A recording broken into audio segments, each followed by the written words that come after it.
آگے اللہ فرماتے ہیں وقاتلو، اور قتال کرو.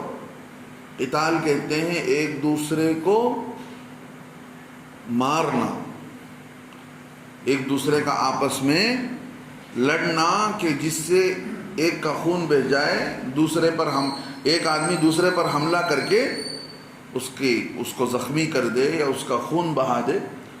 یہ قتل کرنا.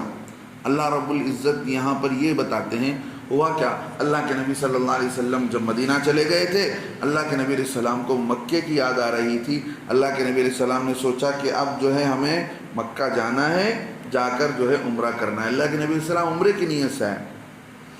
جب ان لوگوں کو پتہ چلا، مکے والوں کو، مکے سے پہلے ہی انہوں نے راستہ روک دیا کہ تم اندر نہیں آ سکتے. اللہ کے نبی علیہ السلام نے حضرت عثمان رضی اللہ عنہ کو قاصد بنا کر بھیجا کہ دیکھو ہمارا لڑنے کا کوئی ارادہ نہیں، ہم عمرے کے لیے آئے ہیں، تم راستہ چھوڑ دو، ہم کیا کریں گے، جا کر عمرہ کر کے واپس آ جائیں گے. ان کو وہ برداشت نہیں کر سکے کہ ہم نہیں چھوڑیں گے، کیسے ہو جائے گا، ہم مسلمانوں کو اتنا آسانی کے ساتھ چھوڑ دیں گے کہ وہ عمرہ کر لیں، ایسی بات نہیں ہے. آپس میں کچھ شرائط طے ہوئے. سب سے پہلی یہ شرط طے ہوئی کہ اس سال عمرہ نہیں ہوگا، تم واپس چلے جاؤ گے. کچھ شرائط طے ہوئے. اب اس شرائط پر مسلمان تو عمل کر رہے تھے، لیکن غیروں ان کے متعلق مسلمانوں کو یہ بھروسہ نہیں تھا کہ یہ اس پر پابندی سے عمل کریں گے.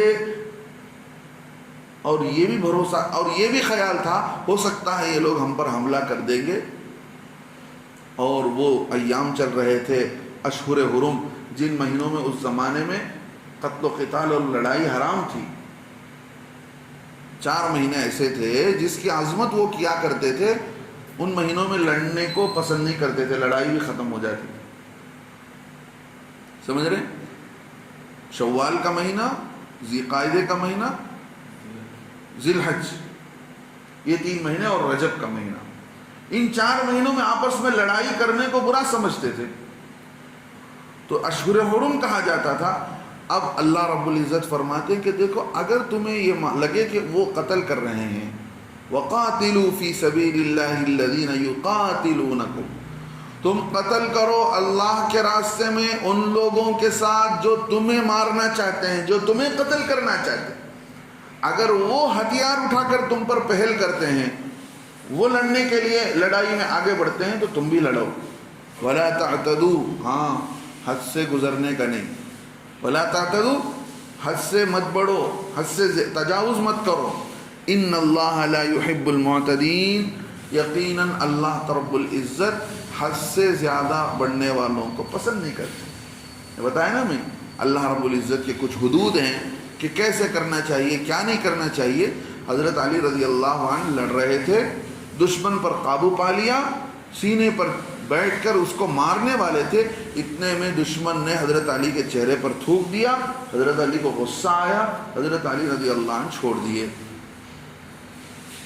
وہ آدمی دشمن پریشان ہو گیا کہ تم میرے اوپر قابو پا چکے تھے، تم مجھے مار سکتے تھے، لیکن تم کیسے مجھے چھوڑ دیے.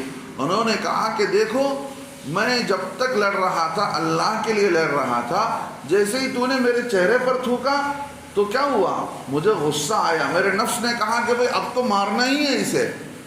تو میرا لڑنا اللہ کے لیے نہیں رہا، تیرے تھوکنے کے بدلے میں غصے کے لیے میں تجھے مارنے کی نیت ہو گئی تھی. اب میرا مارنا صحیح نہیں ہے، اس لیے میں تجھے چھوڑ دیا. تو یہ حد سے آگے نہیں بڑھتے تھے جنگ کے میدان کے اندر. اللہ کے نبی علیہ السلام جنگ کے لیے بھیجتے تھے تو صحابہ کو کہہ کر بھیجتے کہ دیکھو بچوں پر حملے مت کرو، عورتوں پر حملہ مت کرو، اور کسی پر حملہ کرتے ہو تو اسے تڑپا کر مت مارو، اور ان کے چہروں کو مت بگاڑو کہ ناک کاٹ دیا کہ کان کاٹ دیا. یہ نہیں ہے. کسی کی شکل کو بگاڑنے کو اللہ کے نبی علیہ السلام منع فرماتے تھے، عورتوں پر حملہ کرنے سے منع فرماتے تھے. اور جو لوگ راستوں میں عبادت گاہوں میں بیٹھے ہوئے ہیں، بھلے کسی کی بھی عبادت کر رہے ہیں، مندر کے اندر، کس چرچ کے اندر جو بھی پادری عبادت کر رہا ہے ان کو مت چھیڑو. اللہ کے نبی علیہ السلام بتاتے تھے کہ جنگ کا میدان، جنگ کا مطلب یہ نہیں کہ جہاں سے گزر رہے ہوں سب کو لڑا مارتے چلے گئے. عورتوں پر ہاتھ نہیں اٹھایا جائے گا، بچوں پر نہیں، اور جو لوگ عبادت میں بیٹھے ہوئے ہیں، بوڑھے ہیں، ضعیف ہیں، اور وہ اپنے گھروں پر ہیں تو ان پر حملہ نہیں کیا جائے گا۔ باقاعدہ جو لڑنے کے لیے میدان میں اتر کر آئے ہیں ان سے لڑائی کی جائے گی۔ اور لڑائی میں بھی اللہ کے نبی صلی اللہ علیہ وسلم نے بتایا کہ پہلے جو ہے تم انہیں اسلام کی دعوت دو، اگر وہ نہیں قبول کرتے ہیں تو ان سے کہو کہ بھئی ہم تم پر حکومت کریں گے، تم ٹیکس دے کر، جزیہ دے کر ہمارے انڈر میں رہو۔ اگر یہ دو بات نہیں مانتے ہیں تو ان سے کہو کہ بھئی میدان میں آ جاؤ، فیصلہ اوپر والا کرے گا، یہ تلوار کرے گا۔ تو اس طرح کی ترتیب ہوتی تھی۔ اللہ یہی فرماتے ہیں قتل و قتال اور لڑائی میں حد سے زیادہ نہیں بڑھنا چاہیے، ولا تعتدوا، زیادتی مت کرو، اللہ تعالیٰ زیادتی کرنے والوں کو پسند نہیں کرتے ہیں۔ اس آیت کا اور اس کے بعد والی آیت کی اور بھی کچھ تفسیر اور بھی کچھ معنی مطالب بچے ہوئے ہیں۔ اللہ تعالیٰ سے دعا ہے اللہ تعالیٰ کہیں سنی باتوں پر عمل کی توفیق نصیب فرمائے۔